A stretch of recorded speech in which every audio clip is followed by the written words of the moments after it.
as far as Kunene, as Sesfontein and so on, doing free screening. These are mainly for the vulnerable who cannot afford private hospitals. But then, as a private hospital, we plow back into our communities. When we started in 2006, we were only 36 nurses. Now, when the hospital started growing, a number of nurses also came to join us, and we are now, I can confidently saying that we have got a number of 98 registered nurses and 27 enrolled nurses.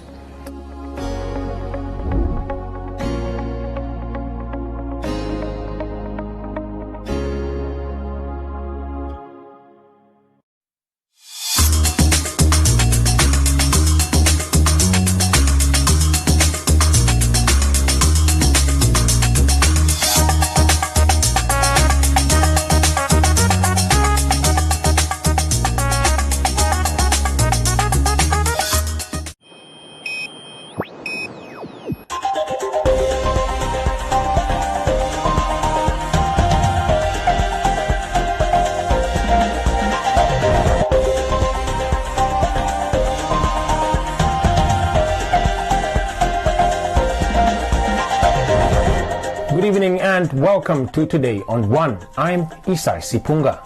In the news tonight, Namibia launches a GOA utilization strategy and action plan. Government confused over basic income grant, says Yauch. Offenders receive COVID-19 vaccine. Private sector Roadblock COVID testing initiative launched. And Roundup, Comments Corner, Business on One, Sports and Weather.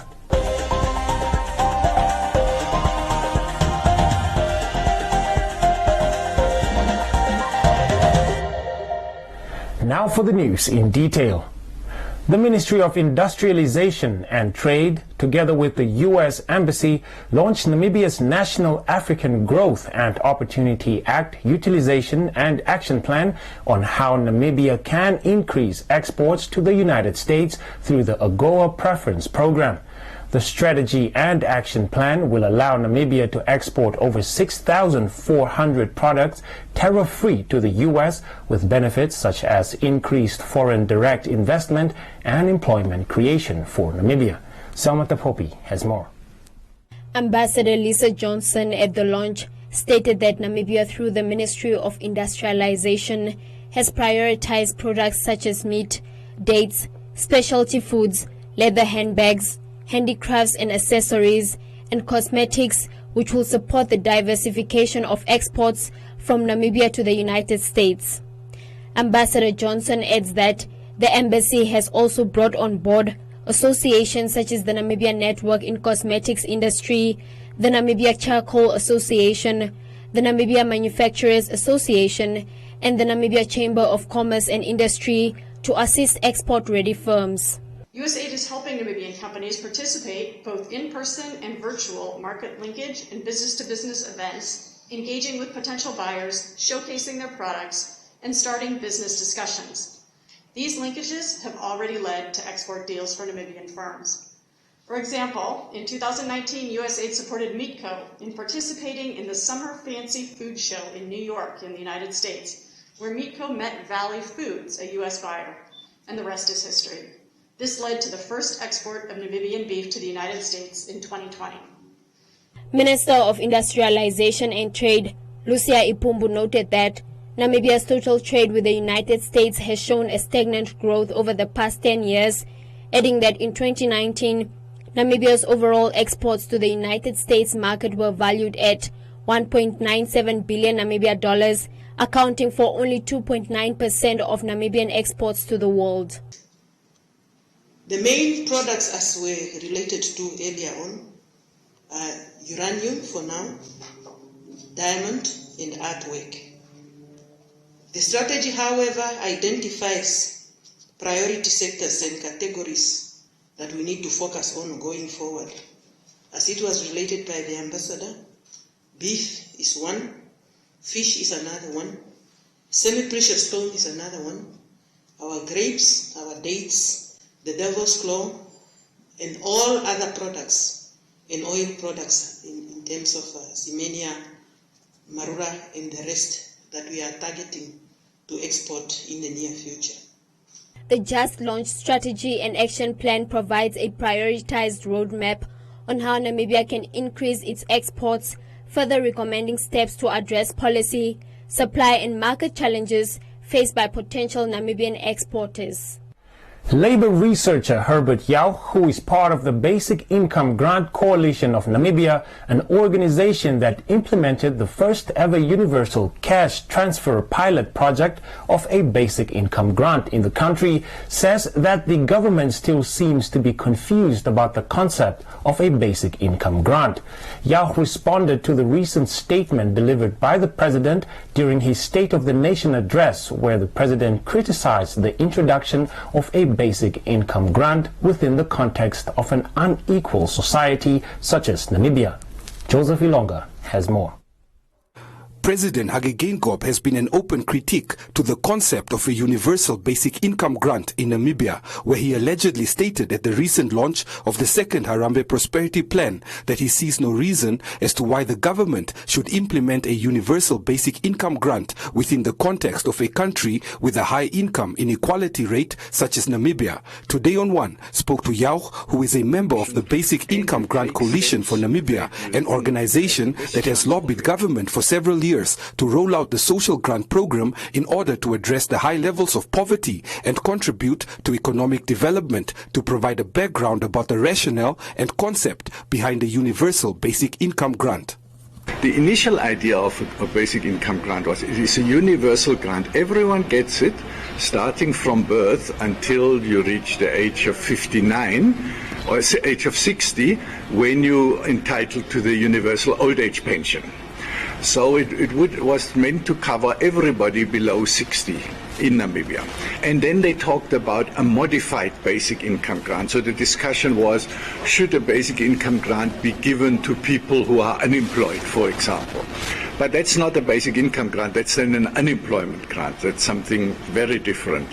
Then government said they want to introduce a universal child grant so that every child gets a grant from birth till reaching the age of 18.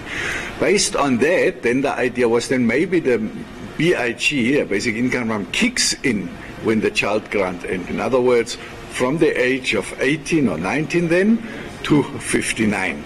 But covering everybody there. That could have been a case now that Namibia introduces a universal child grant, then a basic income grant for people from 19 to 59, and then we have the old age pension already in place. That would have possibly been a very workable and manageable approach. Not ideal, but at least manageable, and it would have reached virtually everyone in the country.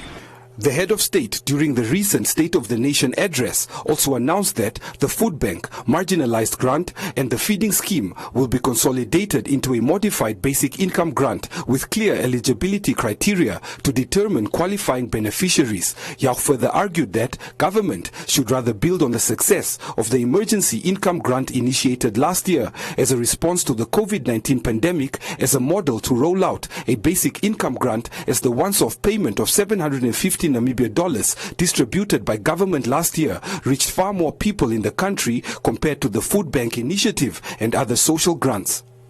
And now the president in the SONA said, no, they want to convert the food bank and some other emergency grants and feeding schemes into the basic income grant. Now that is a bit difficult to imagine because it's a small number of people that was reached. The food bank reached just above 40,000. There are far more people in need in Namibia. The emergency income grant last year reached over 700,000, which the Ministry of Finance rolled out.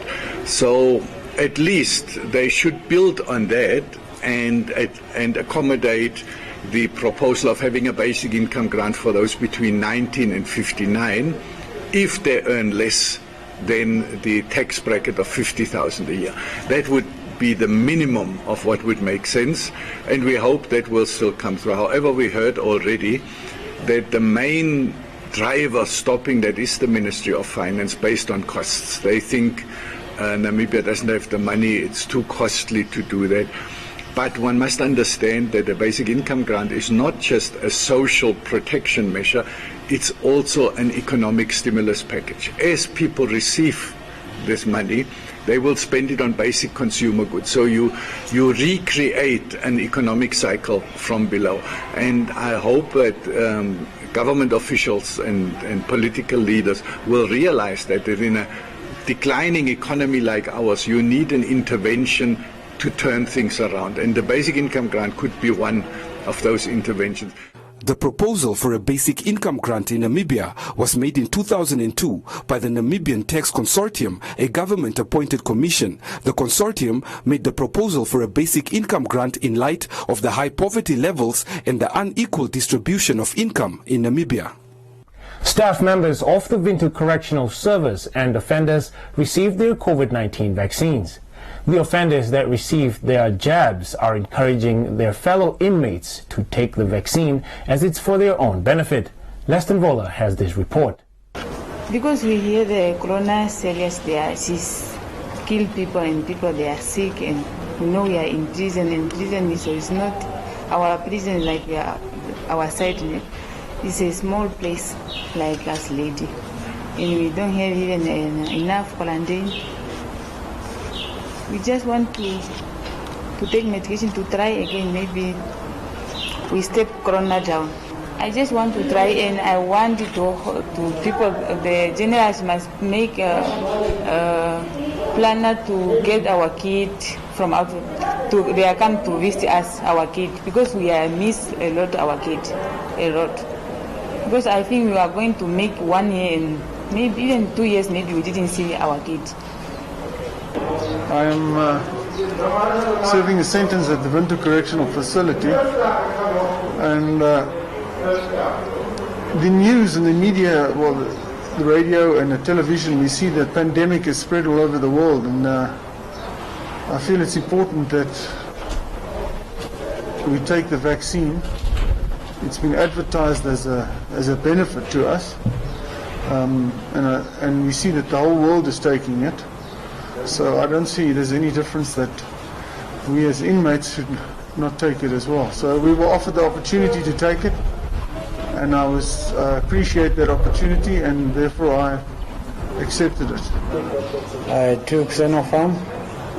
The reason why I took Sinopharm is that they explained to me that they don't have a lot of side effect.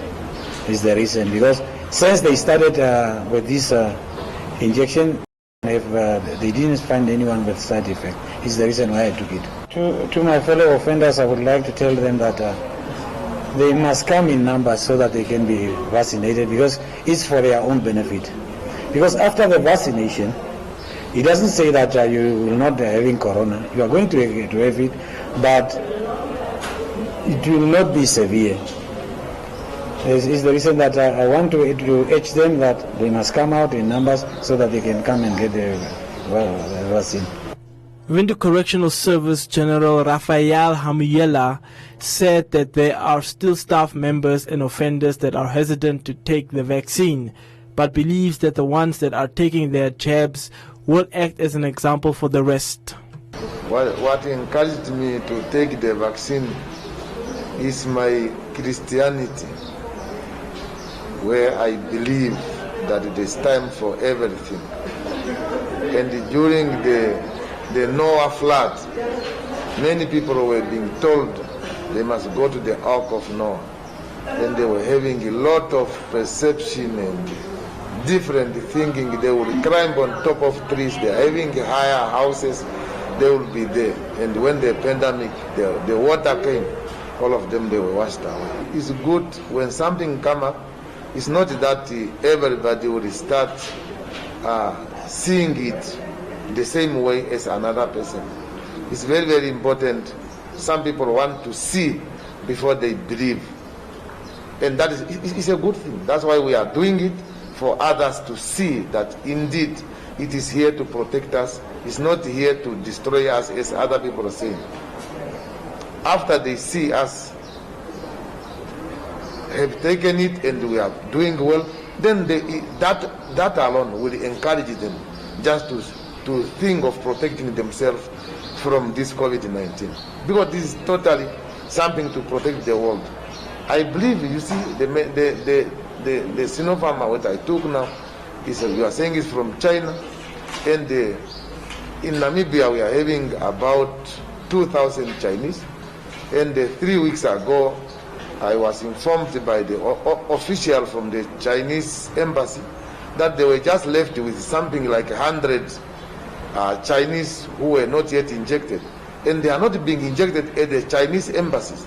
They are being injected at our hospital and at our clinic. The Correctional Service will roll out the vaccination process to all prisons in the 14 regions. In making COVID testing more accessible for international travelers, the Tour and Safari Association of Namibia, in collaboration with Diagonal Lab and HT Trading Solutions, with the support from the Hospitality Association of Namibia, joined forces by launching the private sector Roadblock COVID testing initiative at roadblocks such as Windhoek Okahanya and Windhoek Rehoboth.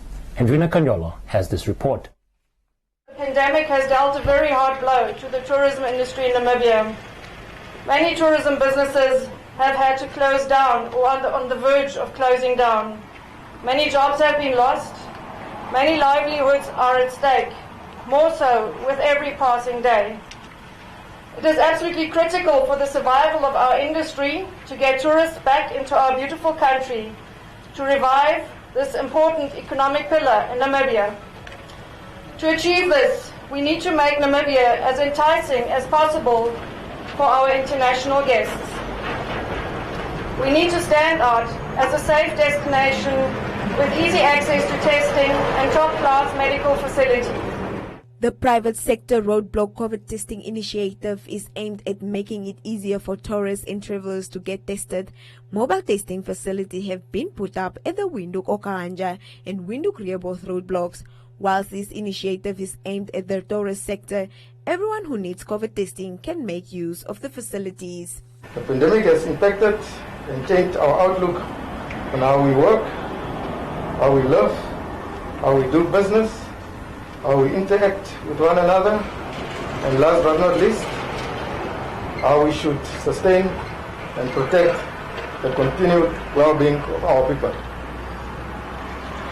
It is against this background that COVID Test NAM initiated this project to conduct PCR and rapid antigen tests at the key points of entry, which include the Okahanya as well as Rehoboth roadblocks.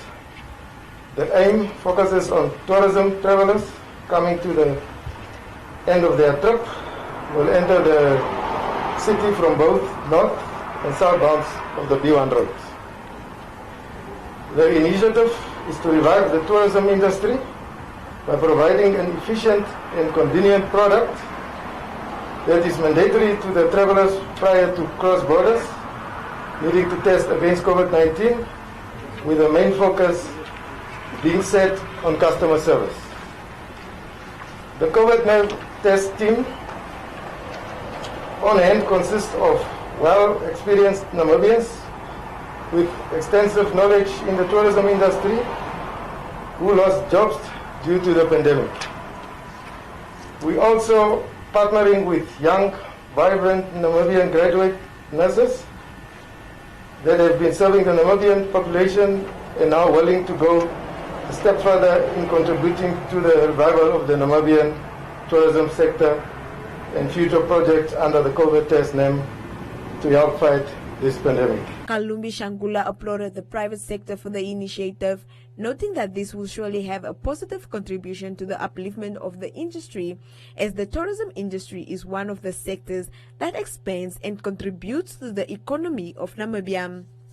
The COVID-19 situation in Namibia remains critical. The number of confirmed COVID-19 cases continue to increase. Namibia have reached and surpassed 50,000 confirmed COVID-19 cases by now. The increasing number of cases calls for greater vigilance on the part of the Namibians. Commend the Tourism and Safari Association and the pathology service providers for this timely initiative. At present, Namibia compares favorably with other African countries in terms of COVID-19 testing. Statistics shows that as at the 9th of May 2021, that is yesterday, Namibia has tested on average 160 persons per 1,000 populations, which compares well with South Africa at 181 and Morocco at 156 persons per 1,000 populations respectively. There is no doubt that the initiative we are launching this morning will strengthen Namibia's overall capacity to conduct COVID-19 tests. Whereas at the beginning of the pandemic, we did not have the capacity to test for COVID-19, we now have 10 laboratories that are testing for COVID-19. We have also developed the capacity to identify the type of COVID-19 variants that are circulating in Namibia. Shangula further urged Namibians to pull and work together to curb COVID-19 by wearing their masks, social distancing, and go for the vaccinations and ignore those that are trying to mislead the nation on the safety of the vaccines.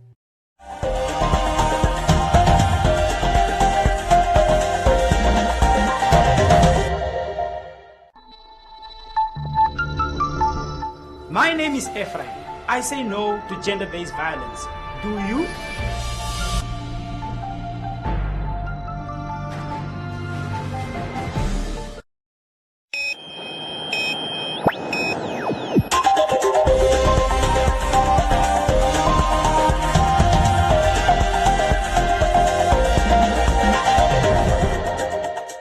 In other leading stories, in its Namibia Trade Statistics Bulletin, the Namibia Statistics Agency noted that during the month of March 2021, Namibia's top 5 trading partners in terms of exports largely remained the same as in the previous months for the top 3 countries, that's China, South Africa and Botswana, with United Arab Emirates and Canada making it to the list as new entrants to complete the top 5 export markets for Namibia.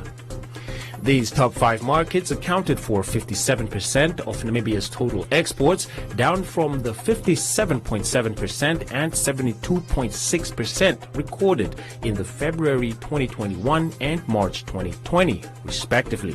The month of February 2021 saw Namibia sourcing majority of imports from the usual countries. The month of March 2021 saw Namibia sourcing majority of imports, mainly from South Africa, Zambia, DRC, China and Bulgaria. The top 5 import markets supplied Namibia with 76.8% of all import requirements needed by the country, up from its February 2021 level of 75.2%, but down from 78.4% in March 2020. South Africa remained Namibia's largest import market with a share of 39.3% of the value of all goods received into the country during the month under review. Following in the second place was Zambia with a contribution of 16.6% of total imports. Furthermore, DRC came in the third place, accounting for 10.7% of Namibia's total imports, followed by China and Bulgaria, contributing 5.8% and 4.4% respectively. And Standard Bank Namibia has announced that it has partnered with the Credit Guarantee Scheme (CGS) to provide collateral cover of 60% for qualifying SMEs applying for finance from participating commercial finance institutions. Standard Bank's Enterprise Direct Manager Felicia Eustace says the bank has a genuine desire to see SMEs grow and thrive in difficult economic conditions. adding that SMEs are the lifeblood of the economy and employ thousands of people across various sectors. Jooste further noted that they have undertaken various initiatives to support SMEs and found the CGS to be an additional and worthwhile undertaking to participate in, not only to help them grow as companies, but also to help them grow the country's economy and alleviate a number of social challenges. Launched in August 2020 by Minister of Finance Ipumbu Shimi, the CGS provides collateral cover of 60% for qualifying SMEs that apply for finance from participating commercial finance institutions. The CGS caters for SMEs with viable business plans that lack collateral to obtain loans.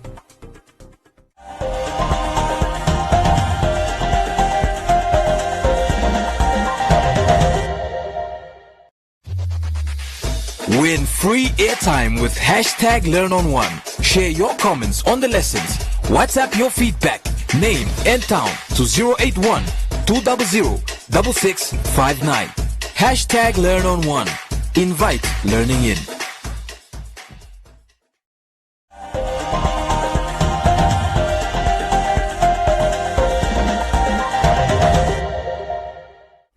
Joseph Shifeni is standing by for today's Business on One and Economic Indicator.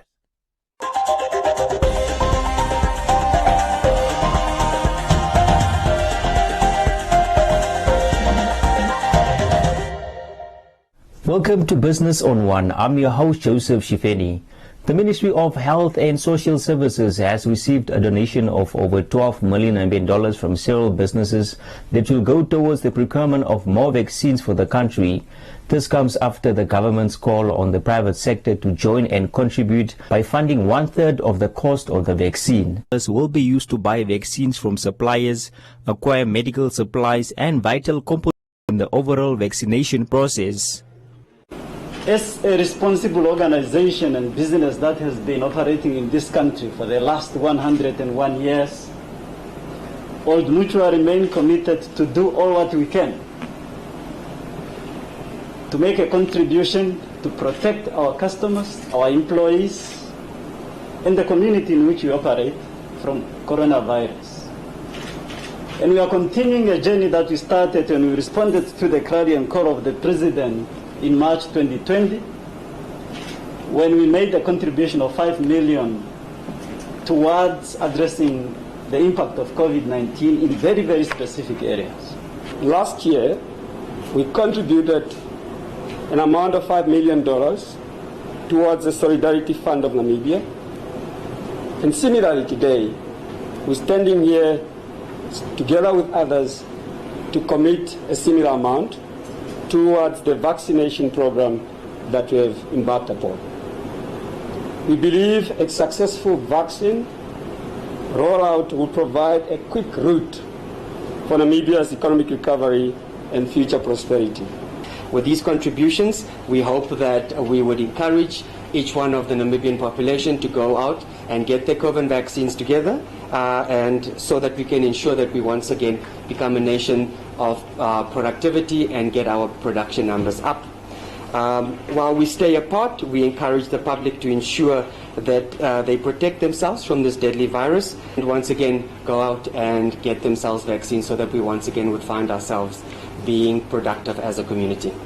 The Deputy Minister of Health and Social Services, Esther Munyangwe, thanked the companies for their contribution and stressed that such support affirms the private sector's commitment towards the needs of the population. During this COVID-19 pandemic, no nation is spared. Namibian nation is affected, hence the business and the economy also suffered, and that also affected the livelihoods of our people. The Namibian government is doing its best to take care of the Namibian citizens.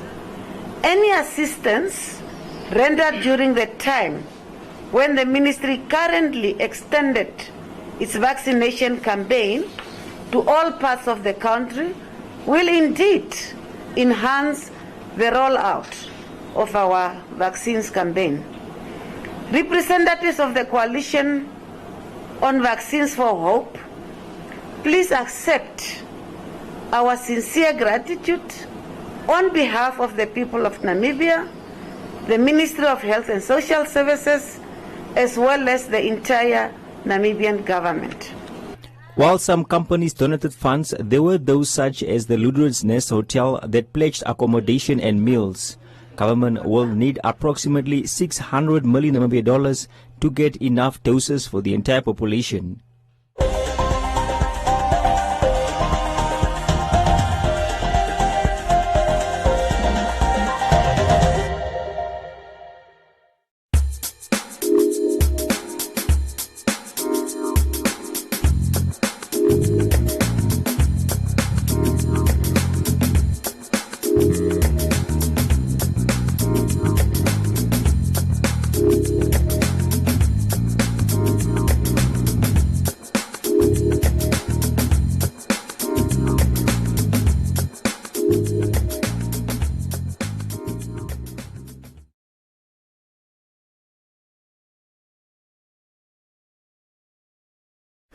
That's all we have for you. Join us again tomorrow for another edition of Business on One.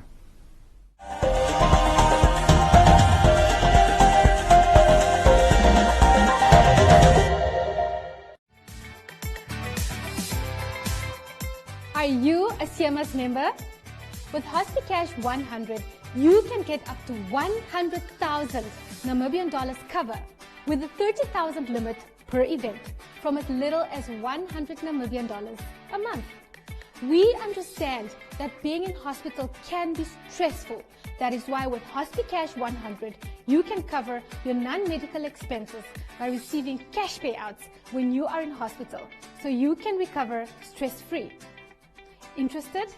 SMS your name and HospiCash to 555 and we will call you back.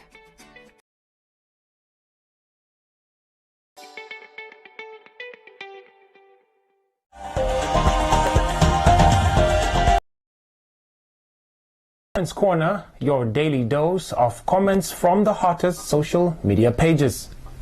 A 60-year-old farm worker from a farm on the outskirts of Okahanya in the Ocha-Dhanjupa region has found himself in a tricky situation after he was given notice to vacate the farm as his services are no longer needed. Richmond says the family is confusing the old man, suggesting that he accepts the offer. Hendrik says he does not see any problem as the employer is covering all costs, noting that he must vacate and continue farming. Munyarizo says farm workers should be educated on the difference between a home and working on a farm. Maria says he should have planned in advance and says people must stop blaming the government for everything. Prince says he must return to his village. While Brenda commended the farmer for offering assistance, calling him a good man. That's all from Comments Corner. Be sure to post your comments on our social media pages for broadcast every day only on Today on One.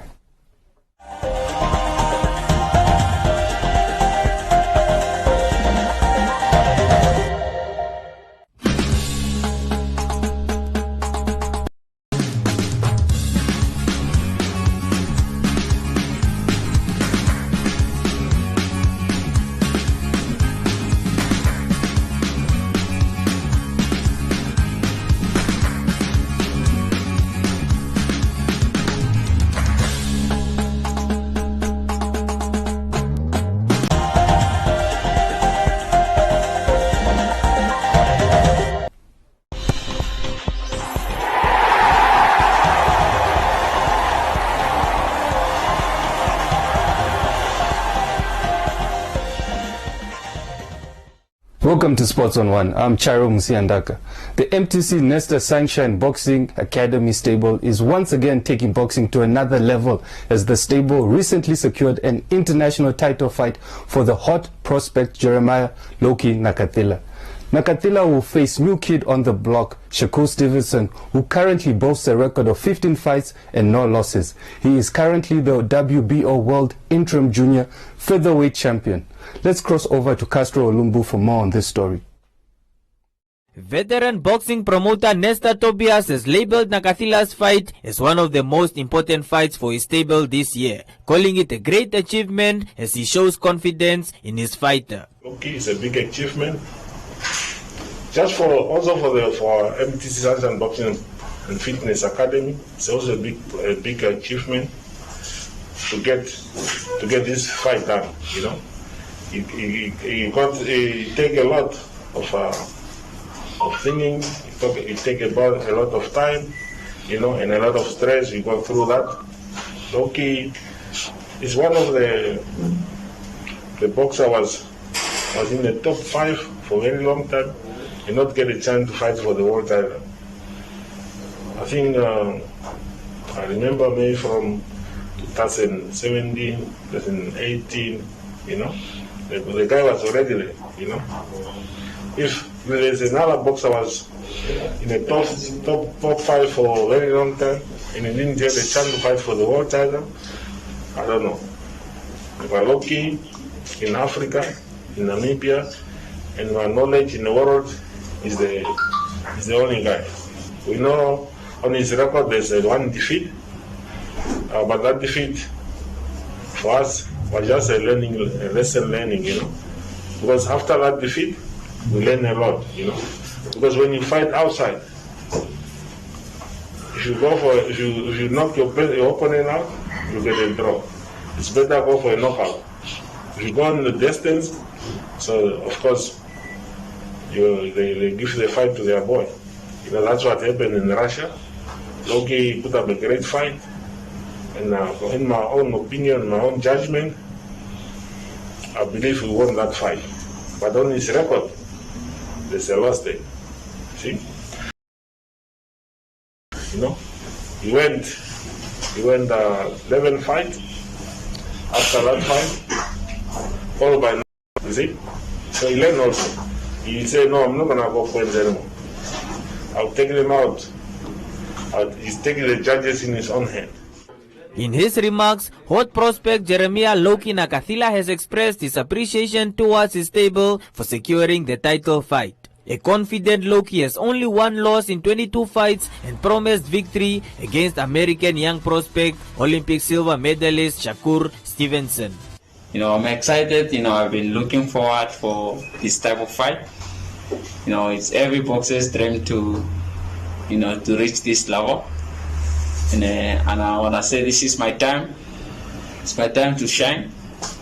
I'm ready. You know, I'm in the gym every day. You know, I'm preparing hard. You know, with Nikki, SVK, you know, they are pushing me hard. My sparring partners as well. Yeah, so we are ready, and we are serious about this fight. Physically, mentally, we are preparing for this fight. And come the 12th, I'm gonna shine. You know, the victory, Namibia gonna have another world champion. You know, I'm happy that I see my promoter and my team secures such a big fight for me. And then, you know, it's a blessing. And then for sure, you know, I'm destined for greatness. I'm gonna win this fight. And just say on the 12th June, this Shakur, now I watch all his fight. You know, most of his fight, and then it gets boring for me because the type of opponents that he fought they are not like me. He never faced somebody like me. You know, these guys, they're standing and they're there to be, you know, they are on the gas. Shakur is busy on them, so that's not me. He's going to meet a warrior, an African, and then I'm going to demolish him.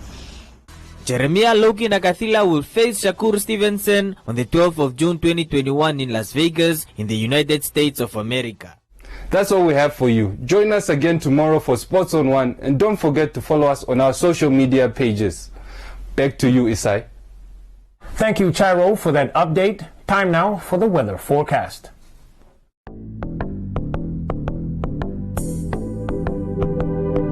But first, an advisory from the Windhoek Met office. East wind conditions will prevail over the coastal areas this week, so please take the necessary precautions. The interior will be cold at first, otherwise sunny and warm to hot. The coast will be sunny and hot to very hot. Wind will be fresh easterly at first, becoming moderate southwesterly later. Now a look at the minimum and maximum temperatures across the country and beyond.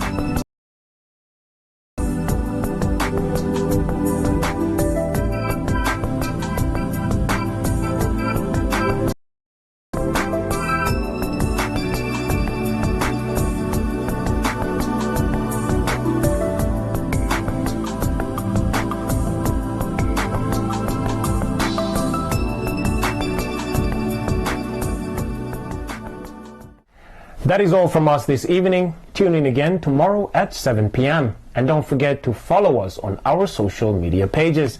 From me, Isai Sipunga, and the rest of the team, it's good night.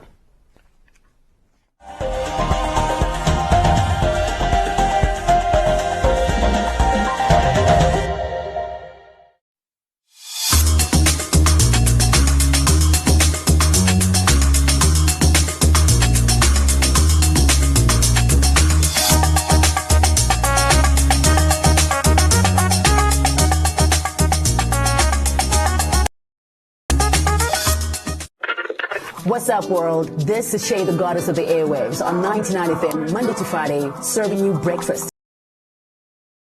9. We brought you to be inspired, taking you to master your destiny. Now it's time to do the work. Just show up. Put on your work boots and do the time. Make it, and then make it better. Hello, world. It's your boy Script here on The Kingdom, where we're reminding you every single day. Get up. You've got this. Start where you are. Hey, this is your girl Treza on Hitsville on 99 FM, letting you know it's okay. Try. Make mistakes. Ask. I am Sibo, and I'm going to be with you for quite a while. Thank you so much for joining us here on your inspiration station, where we let you know there's no easy money, there's no easy job, there's no easy life. 99 FM. Do the work.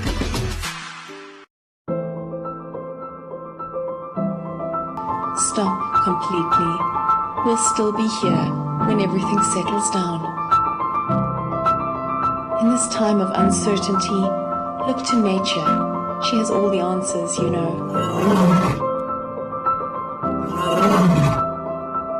We're not only giving ourselves time to reset, we're giving nature time to restore, revive, restart. We're saving ourselves and we're saving the world. Stay home now so that we can welcome you to Namibia again soon. Yes, the world's a crazy place right now, but don't despair. Find the joy, cherish hope, breathe. Take a moment, take a few, and someday soon you'll once again be able to stare in wonder at this magnificent view. The world's a crazy place right now, but don't worry, we'll still be here. We'll see you again soon.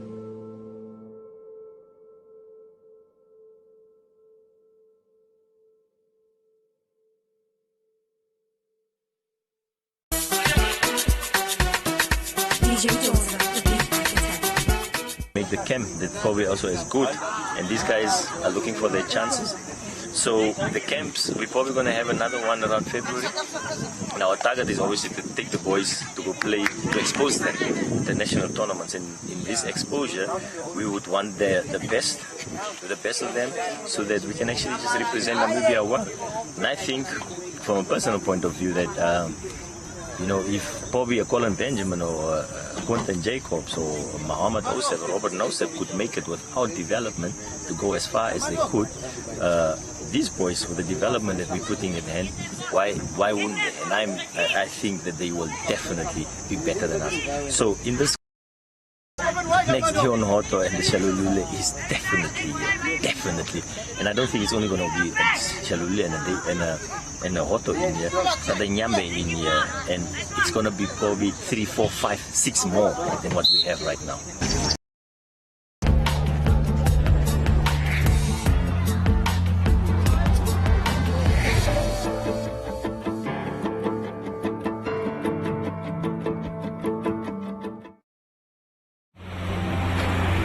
This fishing community on Mozambique's northern coast has been hit hard. People here are suffering from high rates of malnutrition, but that's not all. The greatest concern is the high rates of HIV infection and AIDS, the main cause of death in adults and young people across Mozambique. Poor nutrition makes it even more difficult for people to fight the disease. 21-year-old Alima Artur is the daughter of one of these fishermen. A few years ago, she suddenly started suffering from an unknown illness. Me encontrei desesperada, totalmente triste. Minha vida só era chorar. Pensei que eu já estava a ir já. All this changed the day Alima met Art Anna Abel from a project called Chapani. With support from IFAD, the International Fund for Agricultural Development, and the Belgian Fund for Food Security, staff from Chapani work with villagers to combat the dual threats of HIV and malnutrition. When Alima tested positive for HIV and AIDS, Arlette encouraged her to form a support group. Alima chose her father and aunt, who helped her to stay optimistic and healthy. In fact, teaching people to eat well is an important part of Arlette's work. Eu ensinei elas para que pudesse enriquecer os alimentos para ela poder as hemoglobinas não baixarem. Então, já se alimenta agora de verduras, não só do peixe. As part of the Chapani project, cooking demonstrations are held for everyone in the community. The session today features the highly nutritious moringa plant, a fast-growing, drought-resistant tree unknown to many locally. Now it has become a popular item in the local cuisine.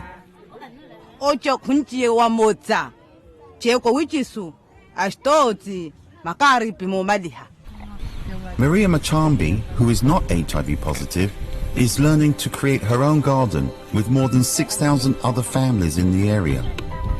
The idea is spreading quickly throughout the community, with locally trained volunteers now leading the process.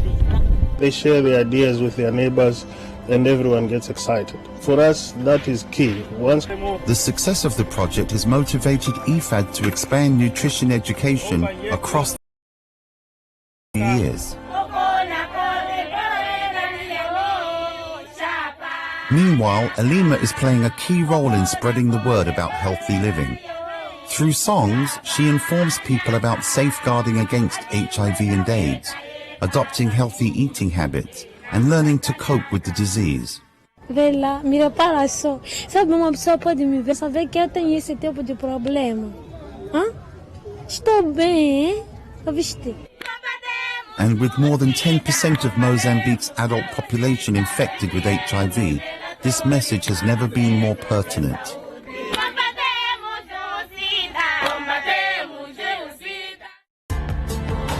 This report was produced by Jonathan Elliott for the United Nations. Kenya's coastline, which is commonly associated with tourists and white sandy beaches, but the locals have found hidden treasures in butterfly farming. I am in Meru in eastern Kenya, where the growing and selling of cat is big business. However, the fortunes of this trade are now in doubt following a ban on exports of this crop to Somalia. Is Africa ready for continental free trade? I am in Accra, Ghana, to bring this vision into reality. My name is Karine Maas, founder of Soyez Sublime, a company that designs, manufactures and sells capillary prosthesis, wigs. In the past few years, yoga studios like this one began popping up all across the country, from luxurious beach resorts to slums in major cities. I'm in Nairobi to find out how entrepreneurs are cashing in on the wellness industry.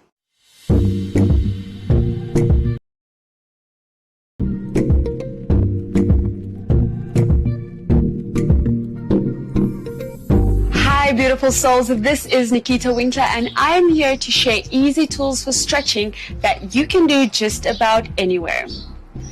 This is a demonstration, so what's most important is that you take the time in each position that your body needs to release its tension. In this session, we will stretch the hips. What you'll need are yoga blocks or books, thick books, or pillows, especially if you have tight hips.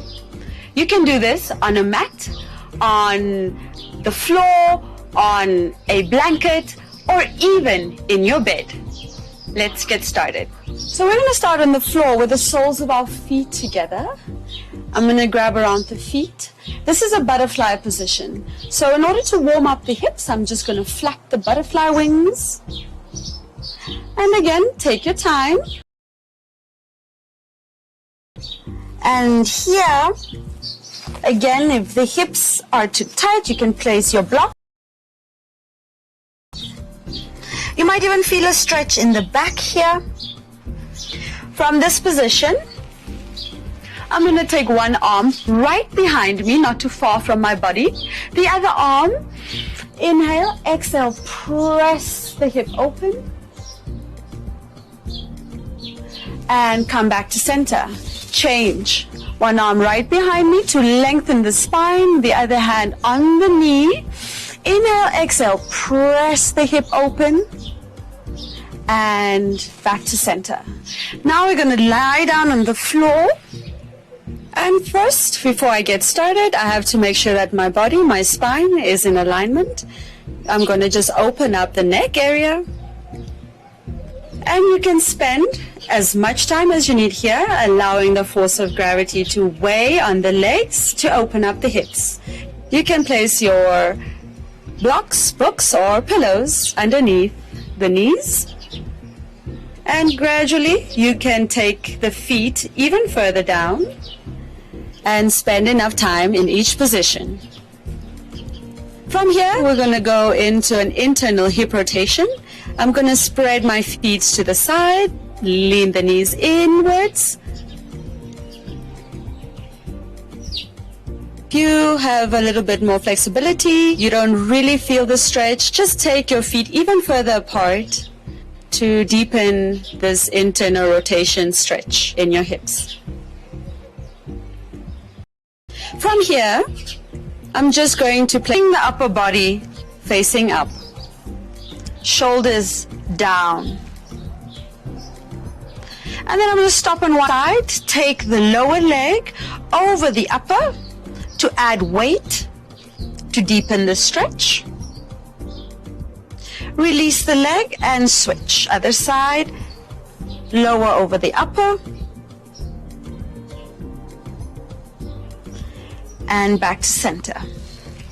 So what's important here is that the knees don't lift off the floor. Make sure you roll both sides. Keep the knees and both bum cheeks on the floor. Alternatively, you can just lean forward. You can hang out on the pillow. Take your time on the blocks or on your books. And that is it. Thank you for joining me. Don't forget to breathe into your stretches and happy stretching.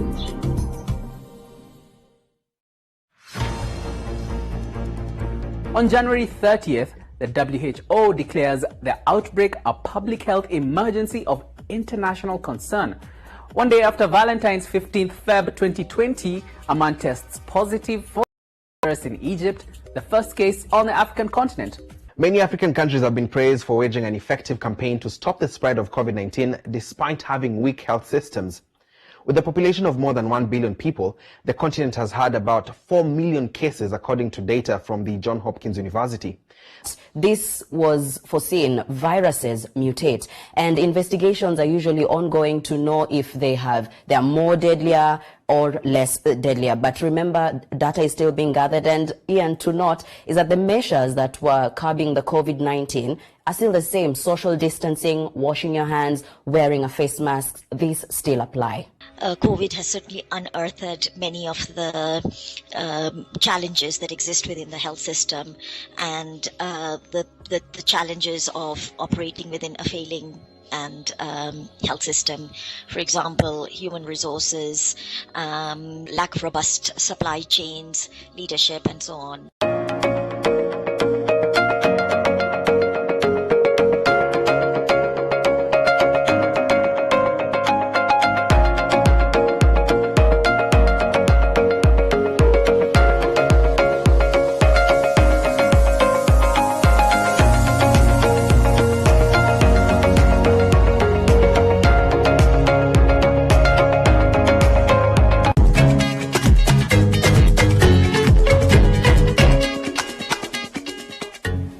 Hello and welcome to Life Clinic, your weekly dose of health and wellness from the BBC. However, there is a school of thought that feels that organic food is too overpriced, yet they seem easier to grow and rare.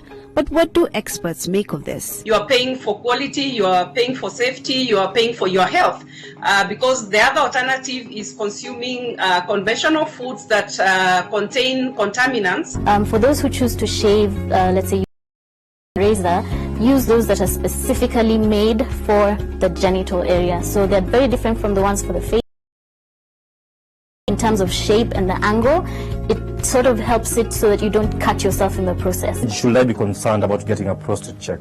We providers are first and foremost concerned about the prostate because it's one of the contributors of a silent disease. Silent disease meaning prostate cancer. Prostate cancer is one of the main killers, not only locally, but globally. So everybody experiences anxiety. You have a job interview, you have a presentation you're going to make, so everybody goes through some kind of anxiety. What differentiates this normal day-to-day anxiety to now this is a disorder is that you experience these symptoms for a long time. In a corner of southern Africa lies a vast and sparse land, where endless horizons, dramatic scenery, and untouched wilderness abound.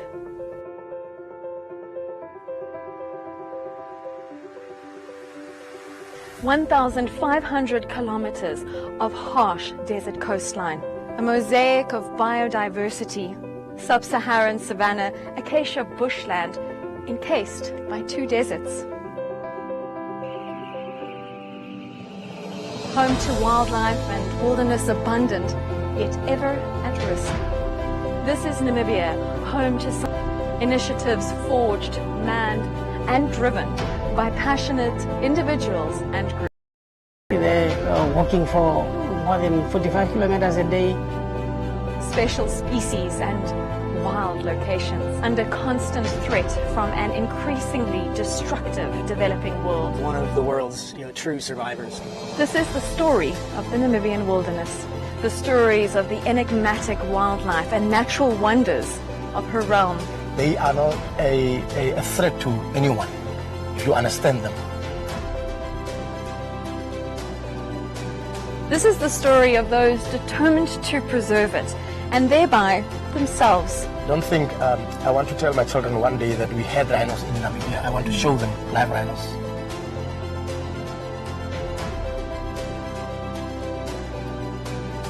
This is the story of the last defenders. We have been tracking them for about 7 days, and on the 7th day, we come across the butchers, and there was a shooting. We are not armed. We having a camera and GPS. We are just hiding behind the bushes.